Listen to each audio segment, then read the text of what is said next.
পুলিশের থেকে ছাড়া পেয়ে কিন্তু প্রকাশ্যে এলেন কোটা আন্দোলনকারী সমন্বয়কারীরা। আমরা দেখানোর চেষ্টা করছি এই মুহূর্তে সার্জিত সম্মেলনের কিন্তু যারা 6 সমন্বয়কারীর মধ্যে যারা রয়েছেন বেশ ফোকাসে যারা ছিলেন তারা কিন্তু এই মুহূর্তে দেখছেন শহীদ মিনারে কিন্তু প্রথমবারের মতো প্রকাশ্যে এলেন এবং তাদের কিন্তু চোখে মুখে দেখছি রক্তের আগুন জ্বলছে তাদের চোখে মুখে। যে গুলি করে যে হত্যা হয়েছে সেই হত্যার কারণে কিন্তু তাদের মনে তীব্র ক্ষোভ আমরা যেমনটি দেখিয়েছিলাম।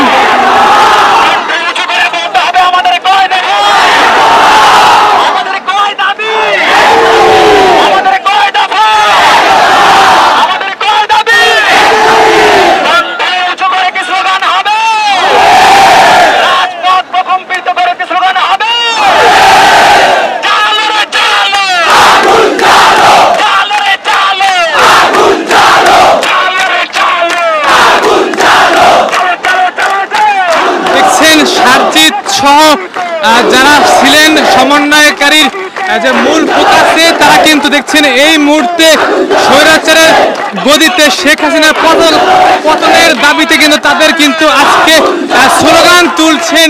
পুরো শহীদ মিনার এলাকা কিন্তু কাঁপছে তাদের মুখের স্লোগানে এবং দেখছেন সার্জিত সহ কোটা আন্দোলনের সমন্বয়কারী যারা ছিলেন তারা কিন্তু দেখছেন এই মুহূর্তে প্রকাশ্যে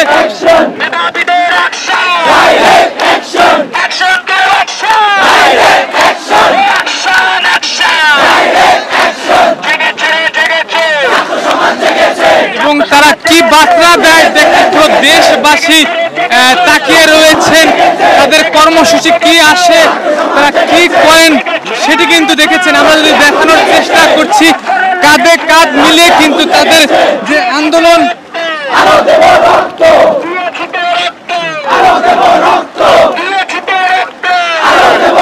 দেখছেন তারা কিন্তু বার্তা দিচ্ছেন দিয়েছি রক্ত আরো দেব রক্ত। আপনারা হয়তো জানেন দেশে প্রায় 200-এর অধিক ছাত্র পুলিশ সহ শিক্ষার্থী সহ সাধারণ মানুষ মৃত্যুবরণ করেছে।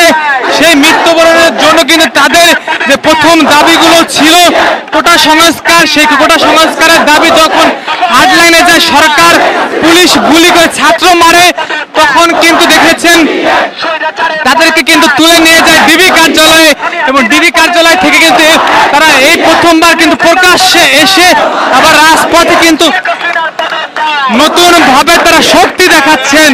এবং আমরা যদি দেখাই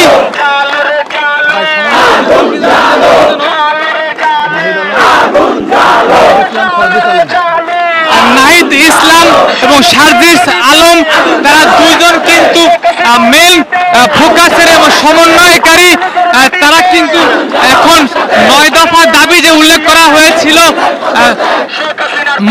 মন্ত্রীদের স্বরাষ্ট্রমন্ত্রী এবং শিক্ষামন্ত্রী সহ ছাত্রলীগের ঢাকা বিশ্ববিদ্যালয়ে তাদেরকে যেন ছাত্র নিষিদ্ধ দাবি সহ সকল হত্যাকাণ্ডের পুলিশ সহ গ্রেপ্তারের দাবি এবং বিচারের দাবি তুলেছিলেন। তখন তাদের কিন্তু হুট করে কিন্তু তুলে নিয়ে যায় ডিবি কার্যালয়ে এবং তারা ভিডিও বার্তা কিন্তু এই কোটা আন্দোলন যেটি সেটি কিন্তু স্থগিত করার একটি বিভিন্ন বার্তা কিন্তু ভেসে এসেছিল এবং তারা যখন ছাড়া পেল পুলিশের মুখ থেকে তখন কিন্তু তারা দেখেছেন নতুন কর্মসূচি নিয়ে কিন্তু আবারও মাঠে নেমেছেন। শেখ হাসিনার পতনের দাবি 1 দফা দাবি এবং সেই দাবিতে কিন্তু তারা দেখছেন এই মুহূর্তে স্লোগান তুলছেন। পুরো শহীদ মিনার এলাকায় কিন্তু হাজার হাজার মানুষের ভিড় হচ্ছে। আমরা যদি দেখানোর চেষ্টা করি ঘুরে ঘুরে দেখানোর চেষ্টা করি শত শত মানুষ হাজার হাজার মানুষ শহীদ মিনারে জড়ো হয়ে তারা কিন্তু আজকে সরকার পতনের যে ডাক সেই ডাক দিচ্ছে। আপনারা যারা আমাদের সাথে যারা যুক্ত রয়েছেন তারা সবাই ভিডিওতে লাইক দেবেন, সাবস্ক্রাইব করবেন, কমেন্ট করবেন, আপনাদের বার্তা কমেন্টে জানাবেন। এই মুহূর্তে দেখছেন সার্জিতকে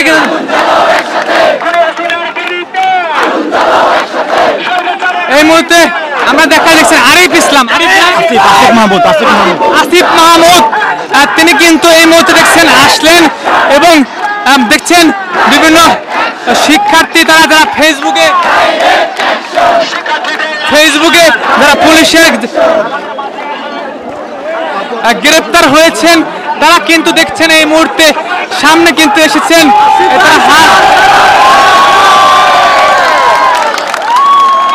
তারা প্রকাশ্যে এসে কিন্তু দেখছেন শক্তি দিলেন।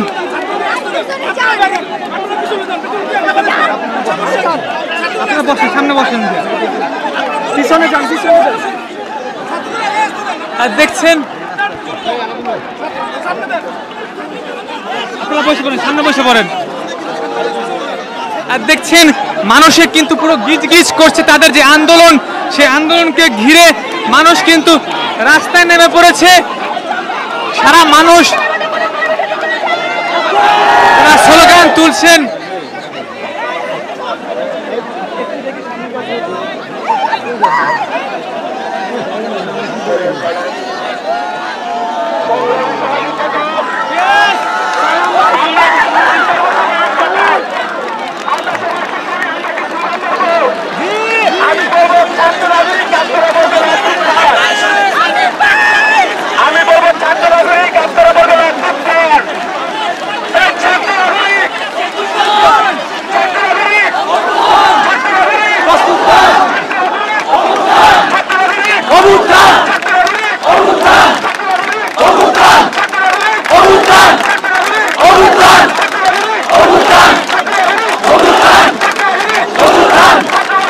প্রকাশ্যে এসে কিন্তু তারা দেখছেন কঠিন বার্তা দিচ্ছেন স্লোগান তুলছেন।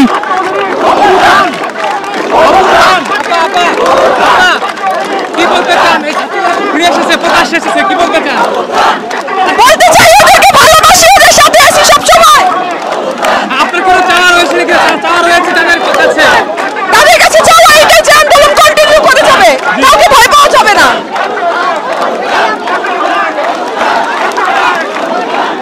দেখছেন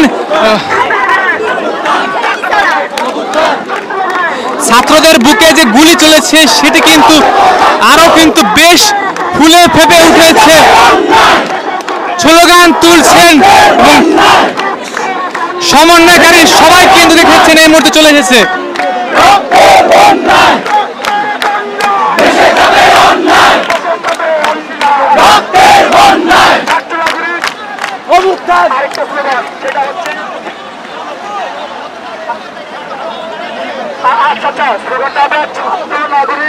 আপনারা বলবেন অভ্যুত্থান অভ্যুত্থান ছাত্র নাগরিক অভ্যুত্থান অভ্যুত্থান